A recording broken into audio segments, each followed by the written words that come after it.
الحمد لله رب العالمين والصلاة والسلام على عبد الله ورسوله نبينا محمد وعلى آله وصحبه أجمعين. أما بعد. In this lesson, Shaykh Abdul Razzaq al-Badr, Hafidhahullah, explains Ibn al-Qayyim's Rahimahullah final chapter on passionate love for images and its harm. Ibn al-Qayyim states that this type of obsessive love directly corrupts the heart. When the heart is corrupted, intentions, words, and actions all deteriorate, and the gate of Tawheed in the heart is weakened. It is not a small, isolated slip. It is a path that gradually erodes faith and sincerity. The Shaykh stresses the strong link between the eyes and the heart. Allah commands believing men and women to lower their gazes and guard their chastity. From this, he concludes that lowering the gaze purifies the heart, while letting the eyes wander freely feeds desire and disturbs the soul. In our times, images are constantly present on screens and social media, making Ibn al-Qayyim's warning highly relevant. Ibn al-Qayyim points out that Allah mentioned this disease in particular in connection with two groups: women, through the story of the wife of Al-Aziz, and the people of Lot. He focuses especially on the story of Prophet Yusuf, alayhi salam, as a practical model for resisting desires. Surah Yusuf ends by saying that there is a lesson in these stories for people of sound intellect, which invites every believer to reflect deeply on this narrative. He then explains why the temptation was extremely intense for Yusuf.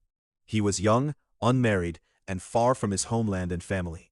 The woman calling him was of high status and great beauty.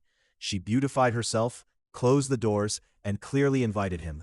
The situation took place in her house, under her authority, with no witnesses, and even her husband did not show strong jealousy when the matter was exposed. All these factors together made the trial very severe. Despite this, Yusuf remained steadfast. Shaykh Abdul Razzaq highlights three key responses. First, immediate refuge in Allah. He said, "I seek refuge in Allah." He did not give the desire time to grow in his mind. Second, he remembered that the act is injustice. Indeed, the wrongdoers never succeed. He viewed the sin as zulm, not just a private pleasure. Third, he physically fled from the scene. They both raced toward the door. Leaving the environment of temptation is itself a major cause of protection. The lesson also emphasizes the role of faith and ikhlas. Allah says, "She certainly desired him, and he would have desired her had he not seen the proof of his Lord." This proof is understood as the light of faith and knowledge of Allah that was present in his heart. Later, Yusuf is described as one of Allah's sincere, purified servants, which means he had purified his heart for Allah, and so forbidden desires could not take firm root in it.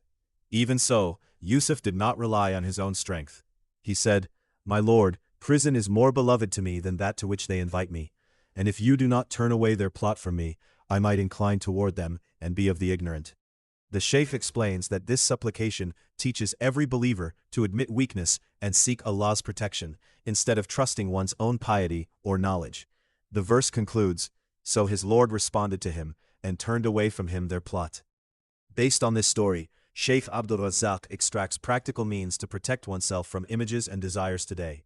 Lowering the gaze at the very first glance, remembering that the sin is zulm against oneself and others, strengthening faith through worship and remembrance, working on sincerity so that the heart is attached to Allah more than to creation, physically avoiding situations and places of temptation, and constantly making dua, asking Allah to turn away the plots of desires and to purify the heart and the gaze.